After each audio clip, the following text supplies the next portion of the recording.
Hello students, in last video we have covered up to reasons of conservation of biodiversity. That why should we conserve biodiversity, that we have already covered in the previous video. In this video we are going to discuss about how to conserve biodiversity. How can we conserve biodiversity? And here we will talk about two approaches. Okay, we will talk about two approaches which are used to conserve biodiversity. In the first approach, we will talk about in situ method. One approach is known as in situ method and second approach is known as ex situ method. Okay, so total there are two approaches to conserve biodiversity. Total there are two approaches to conserve the biodiversity. So let's talk about in situ approach first, then we will talk about ex situ approach to conserve biodiversity. Here we are discussing methods of conservation of biodiversity. Okay, how can we conserve the biodiversity? There are two approaches to conserve biodiversity. One is in situ approach and second is ex situ approach. So we'll begin with in situ approach first.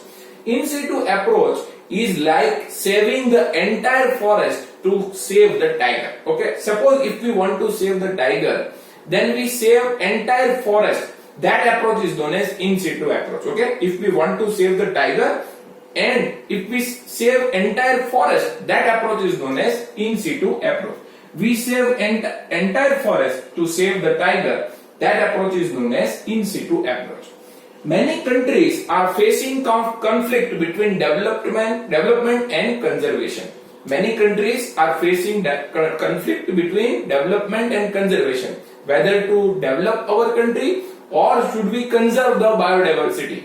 Between that, many countries are facing conflict, because if we go for development, then we can't conserve biodiversity, and if we conserve the biodiversity, then we can't develop the country. So many countries are facing conflict between development and conservation, and many countries have realized that it is completely unrealistic and it is economically not feasible to conserve all organisms. Many countries have realized that it is unrealistic and it is economically not feasible to conserve all animals. Suppose if we want to conserve all animals of India, can we conserve all animals of India? No, we can't, because it is an unrealistic dream, as well as it is economically not feasible also. And number of the species to be conserved is much more than the resources available. Number of the species to be conserved is much more than the resources available. Then what option do we have? Which option do we have? So conservationists across the globe suggested an idea that we should go for hotspots. Okay, we should conserve the hotspots. We cannot conserve entire biodiversity. So we should focus on some important areas which are known as hotspots. So what we have discussed in topic, we have said that we are learning in situ approach. In that we said that in situ approach is like saving entire forest to save a tiger. Many countries are facing conflict between development and conservation. It is completely unrealistic to conserve all animals, and it is not economically feasible also. And the number of the species to be conserved is much more than the resources that are available to us. So conservationists across the globe has given the idea of biodiversity hotspot. Okay, so many conservationists gave idea of biodiversity hotspots.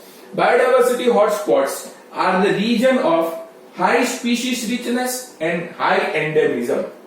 Biodiversity hotspots are the region of high species richness and high level of endemism. What is endemism? The species which are found in a particular region and not elsewhere, those species are known as endemic species, and this phenomenon is known as endemism. If some species are found in an area and not found elsewhere, that species are known as endemic species, and that phenomenon is known as endemism. So biodiversity hotspots are the region having high biodiversity and they are having high level of endemism. Initially 25 hotspots were recognized and then 9 hotspots were added to the list and total today we have 34 hotspots across the world. Today we have 34 hotspots in the world. In India, we have 3 biodiversity hotspots. In India, we have 3 biodiversity hotspots. They are Western Ghats and Sri Lanka. This is one hotspot. Western Ghats, Sri Lanka, this is a common hotspot. Indo-Burma region, this is second hotspot.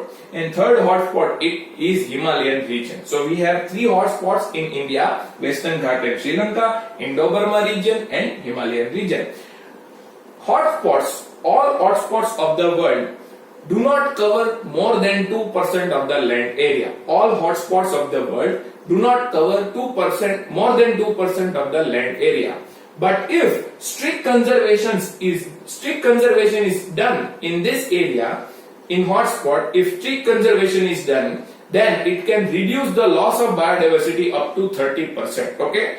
Although the hotspot do not cover more than 30% of the land area of the world, but if the strict conservation is done in the hotspot, then it can reduce the biodiversity loss up to 30%. So it is like IMP questions in the exam. If we do that IMP questions, then we can complete the 40 to 50% or 60% syllabus of the exam. Okay, so in like that only, if we try to focus on hotspot only, even though hotspots are not covering more than 2% of land area, but if we conserve the hotspot strictly, then we can reduce the loss of biodiversity up to 30%. Okay.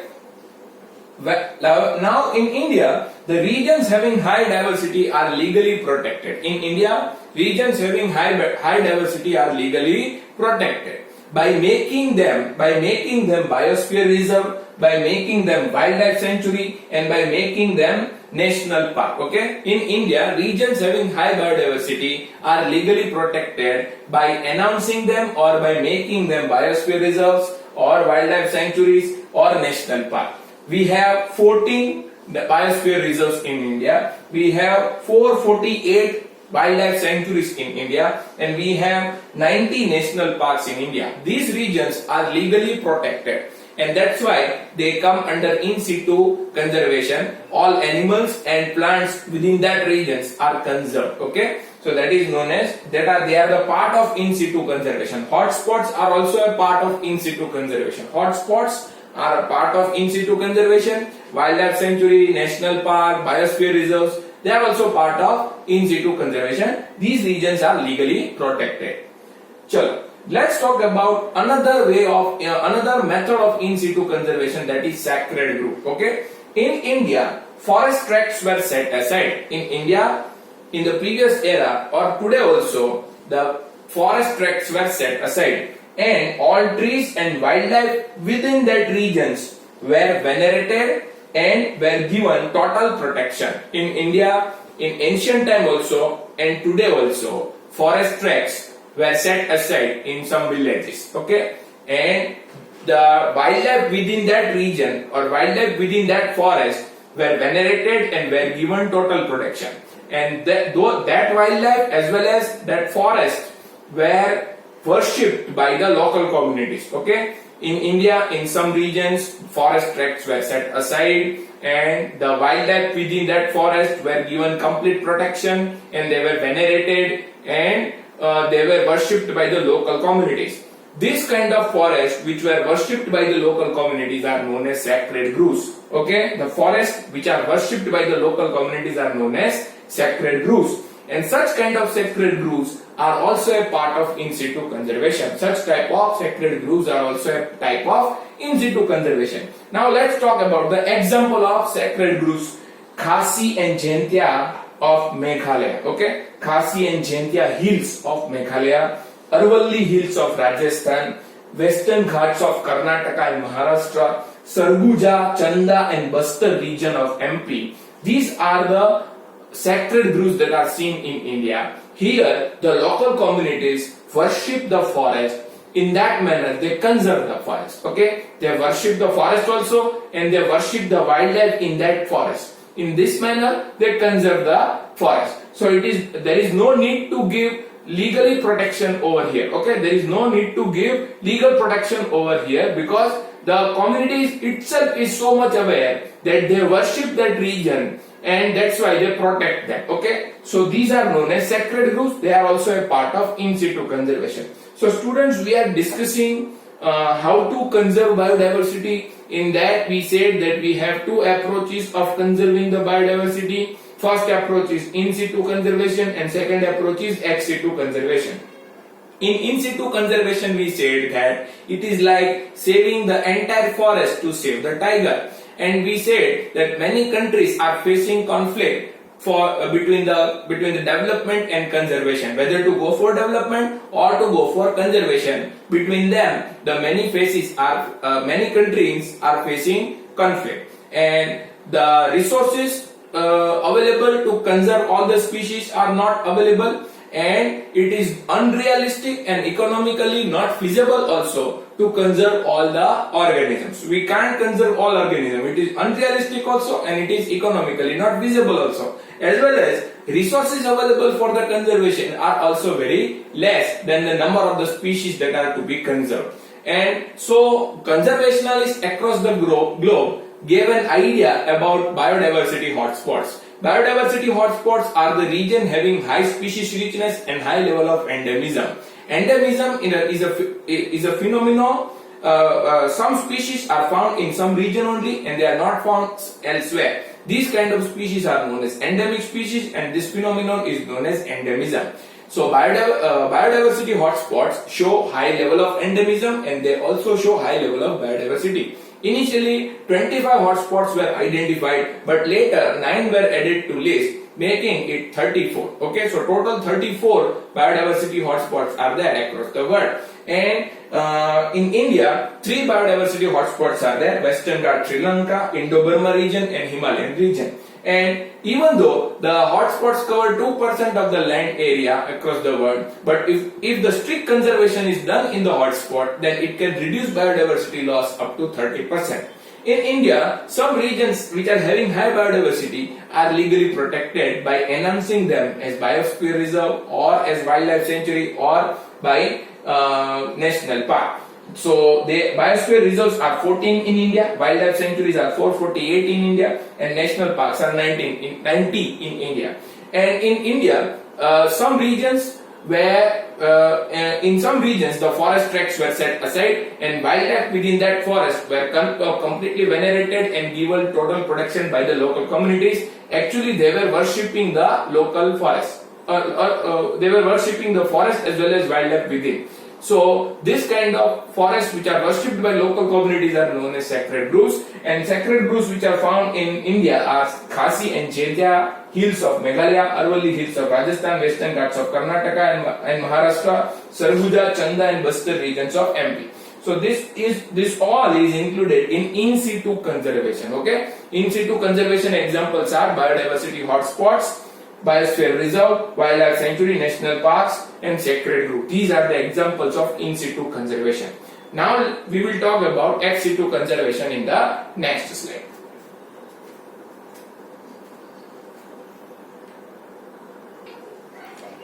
Students, we have covered in situ approach of conservation of biodiversity. Now let's talk about ex situ approach of conservation of biodiversity.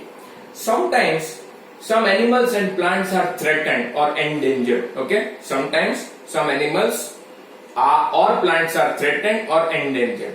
In these conditions, urgent measures should be taken, or immediate measures should be taken to conserve them. Okay, sometimes some plant or animal species are endangered or threatened. They face they need urgent measures to conserve. Okay, they need an urgent measure for conservation. In these conditions, ex situ approach is used. Okay, ex situ approach is used when the animals and plant species are endangered and threatened, and they need urgent measures of conservation. So in that condition, ex situ conservation approach is used. Okay, so in situations where animals and plants are endangered or threatened and needs urgent measures, this approach is used. In this approach, animals or plants are taken out from their natural habitats. In this approach, in ex situ approach, animals and plants are taken out from their natural habitats and they are kept in special settings as well as in special enclosures, and they are given total protection and total care. Okay, here the animals or plants are taken out from their natural habitats and they are kept in specialized settings, in specialized enclosures, where they are given total care and total protection. Say for example, if the Gir lion is facing extinction, is threatened in the Gir jungle, if the Gir lion is facing threat of extinction in the Gir jungle, and if it is taken from that jungle to the Madhya Pradesh in a zoo, then that condition is known as ex situ conservation approach. Okay, so here the animals and plants are taken out from their natural habitat, and then they are kept in specialized enclosures and specialized settings where they are given total care and total protection. Such kind of specialized settings are known as zoological parks, botanical gardens, and wildlife safari parks. Okay, zoological park, botanical garden, and wildlife safari parks are nothing but methods of ex situ conservation. Okay, zoological parks, botanical garden, and wildlife safari parks are examples of ex situ conservation. Here, live animals are kept in specialized enclosures and here they are given total care and total protection. Okay, live animals are kept in enclosures and they are given total care and total protection. But nowadays, this ex situ approach has become advanced. Okay, nowadays ex situ approach has become advanced. It has advanced beyond keeping animals in the enclosure. Okay, ex situ approach has advanced beyond keeping live animals in enclosure.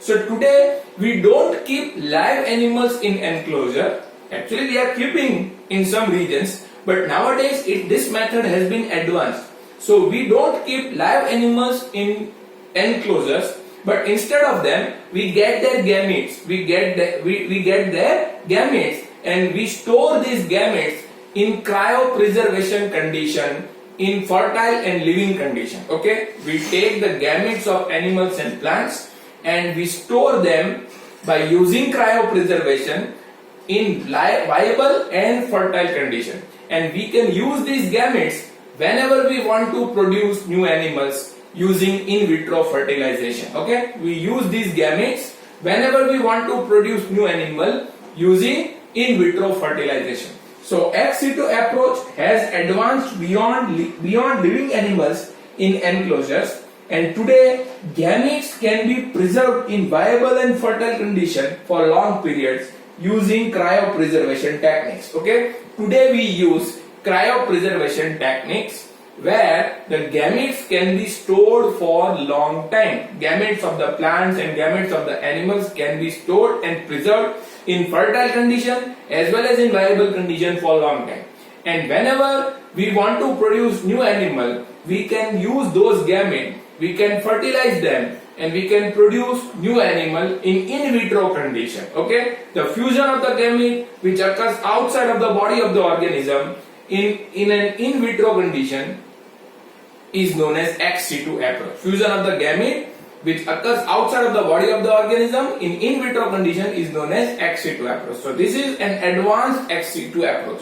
Initially we were keeping animals, we were keeping live animals and live plants in zoological park, wildlife safari park, national zoological parks, wildlife safari parks, and in botanical gardens. But nowadays we keep gametes of the plants and animals in viable condition as well as in fertile condition using cryopreservation technique, and whenever we want to produce new animal, we use these gametes and we produce new animal in vitro condition. Okay, so ex situ approach has advanced beyond keeping live animals in enclosure, and today gametes can be preserved in viable and fertile condition for long periods using cryopreservation techniques.